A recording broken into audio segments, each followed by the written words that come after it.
You are now watching Blok Club TV. All right, we sitting here. Welcome to Blok Club TV. We live and direct with my man, Chicago's very own What's poppin'? Xxtra. You already know what it is. What's poppin', Chicago? Yes, sir. Blok Club, boy.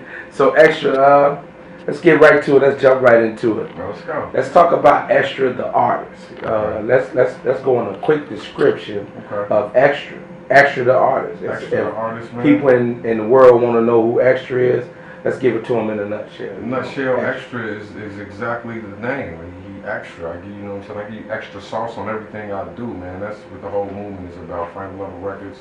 You know what I'm talking about? East side of Chicago. That's what we own. We bringing our flavor to the game. So Xxtra just describes how hard I go. You know what I'm saying? My grind.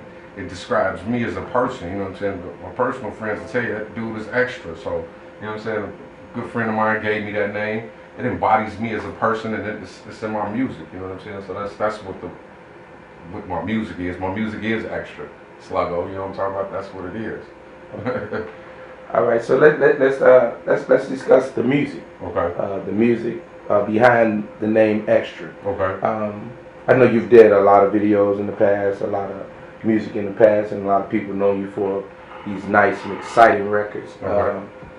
Let's discuss what Xxtra has new right now. What's new? What's on board for Xxtra? What we plan to see in the next month or so? Well, the next month or so, you know, we got Go is rocking real hard right now. Shout out to Jamal Smalls. You know what I'm saying? He rocked it in the mix show on GCI. Shout out to Vita up, playing it on the radio. WBMZ is on the record real heavy right now in rotation. We just shot that video. Shout out to XL, who produced it, and Alvin Elmo, who directed that video. Getting some nice little hits on YouTube right now. So that's the single we riding out with right now. We reshot Give It To Me Daddy, because you know what I'm saying, like it didn't turn out the way we wanted to, and you know what I'm saying, like if I'm give you a jewel right now, if you really don't know, it take a minute to really push one record. You know what I'm saying? Most of y'all guys get stuck on well, where's your new music, where's your new music. If you got a record, you need to push that record. So that record we finna take and work nationally versus Chicago. That Chicago's already heard it. On the up and coming side, you know what I'm saying, we got the Look for Poles coming out. It's the video for that one. It's a fresh, it's number 4 on Scale Music. It's a fresh look, you know what I'm saying? It's a different sound. That's what's really rotating around out there right now. We're gonna ride out with that one, bring our little east side flavor to it, you know what I'm talking about? Okay. All right, let's discuss Chicago and the market here. Wow. And let's discuss the market here. The Chicago market. Okay. You know, I posed this question to a few people prior to you on the couch and got some very interesting answers. So we're curious. What do you feel about the Chicago market that you were born and raised in, and you know, that you're trying to show the world what this market and what it represents from your aspect. The ups and the downs, though. Let's give it the ups to it, and then let's give it the downs to the keep it all the way funky with you, Sluggo. It's the 3rd largest city in the United States, and everybody, musician-wise,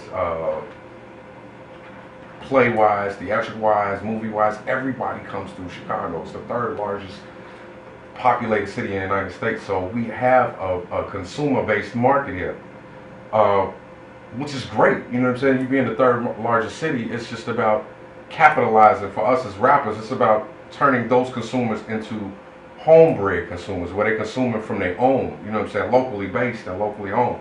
And I will say this, the last 5 years, I've seen the culture and the business jump in leaps and bounds, but it's gonna take, on the downside, it's gonna take some more of us working together and really like putting egos aside and putting all the bullshit aside and really making moves and making things happen for our city.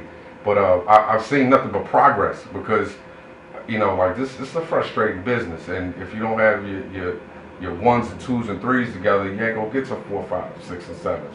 So I like to tell everybody, you know, it's happening. I wish it was happening a lot quicker, Sluggo, you know what I'm talking about? But it's happening. And like I said, with us being the 3rd largest city in the United States, that means everybody come through here. So we got to learn how to work with each other and maneuver our own system around where we profit off of it, and not everybody else, because everybody else come here and make money off us. You know what I'm talking about? We got to make money off ourselves, and then everybody else will respect that. You know what I'm talking about? And they want to see us do that. They want to do business with us, believe it or not. They waiting on us to get it right. That's just my 2 cents on it. Okay, so let's get back to Xxtra. What's up? I've also posed this question to other artists. Chicago is notorious for gangs, violence, things of that nature, especially when it comes to hip hop. Your records are a little bit more on the positive side. Is it a reason that you record that way? Because I know you've came up on the east side of Chicago, which is like notorious for gang activity, violence, what have you.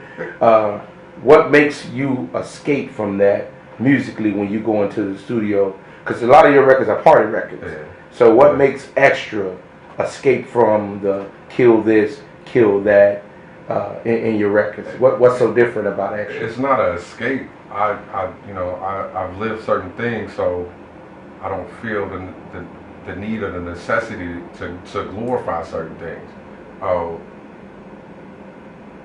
I'm a big fan of being real and keeping it real, but at the end of the day, what you speak into existence will become. You know, so you speak a lot of stuff, and you speak on a lot of stuff, and you speak about a lot of stuff, then you kind of bring that upon yourself. Like, you know, shout out and rest in peace to my man Tupac and my man Biggie. But you know, if you reflect on their music, I believe that they talk death upon themselves. You know what I mean? Like you talk about that a lot, you bring it on yourself. So I guess I took it upon myself to try and take the more. I mean, not all my records are you know what I'm saying, like real friendly. A lot of people call them sexually explicit, but I'm playing this game to win. And at the end of the day, like, I'm gonna do what it takes to win. I'm not, I don't. That's why I said I don't put myself in a box to where people are saying, well, oh, he's just this, oh, he's just that. I'm a lot of things. You know what I'm saying? So I'm gonna embody that in my music. But right now, a lot of the music is geared towards feeling good, man. Everybody, you know, it's a lot of rough and hard times going on right now, so people do need that escape sometimes. They want to relax and chill out. So I try and make a good balance of music. Majority of the harder music I've made has not been receptive well. You know, they told me I had a joint called Get That Shop Out, so I go, the DJs really weren't receptive to me. They told me it's a good record, it's not a good single. So I had to put myself in the mind frame of single music, what will sell. So at the end of the day, I put that together, and that's what I kind of been coming out with.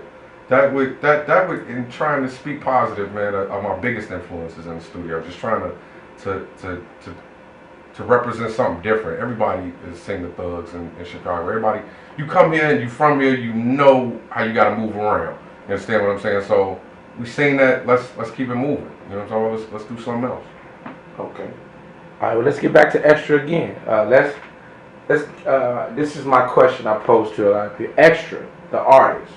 What do you see Xxtra, the artist, in the next 5 years, or what do you plan to be with your movement, and what do you have going on right now? What do you plan to be in the next 5 years, or your hopes to be in the next 5 years? Okay, well, with any 5-year plan, you got to lay out the groundwork to get there. The next 6 months to a year, we want to build our fan base. You know what I'm saying? Like we got a lot of fans right now, but we want to build them more in the Midwest. That's why I've been touring Midwest cities. St. Louis coming up next. Cincinnati we just left from. Indianapolis. You know, just hitting up these little Midwestern towns. Memphis, trying to hit the small little college scenes. But in the next 6 months to a year, we plan on building our fan base by at least another 100,000. Distribute another mixtape and create the buzz and build the buzz to where we can sell independently.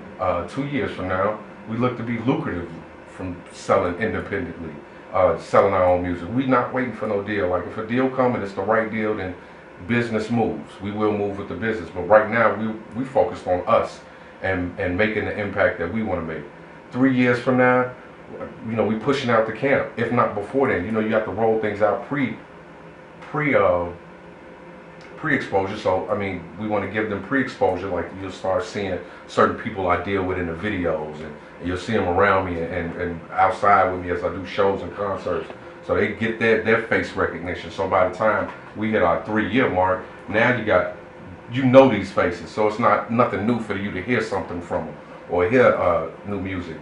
In 5 years though, Final Level should be a household name. You know what I mean? Like we look at it being as a branding campaign. In 5 years, Final Level will be a household name. Xxtra will be a household name. BlokClubDJs will be a household name. You'll know who we are and what we're doing.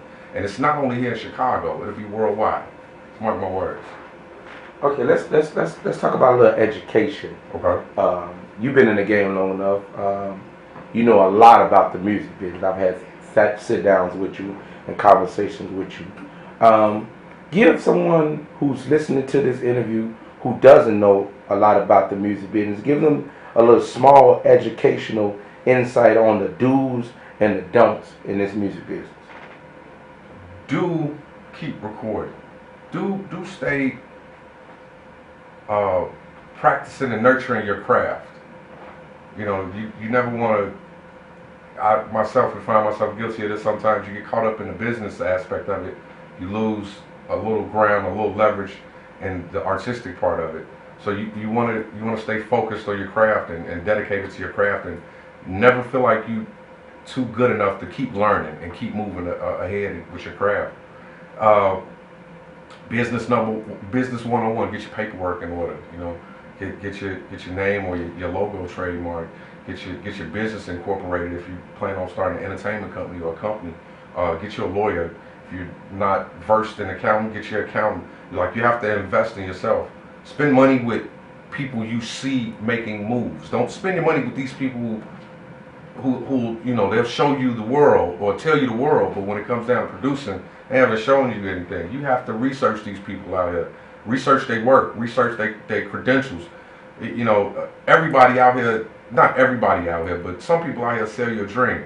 So you want to make sure you're spending money in the right places. But you do need to spend money. Like, you know, most people feel like, oh, I'm not paying for that. I'm supposed to get that because I'm cold. No, it's not the way the game works. You know what I mean? How you expect somebody to support you and you're not supporting them? We all feeding our families with this. This is a business at the end of the day. So put money into the right hands. Watch it come back tenfold. Build your relationships. Make sure your groundwork is taken care of, and stay focused and hungry with your craft, and you'll succeed. Bottom line. Okay. We come to the last part of your interview.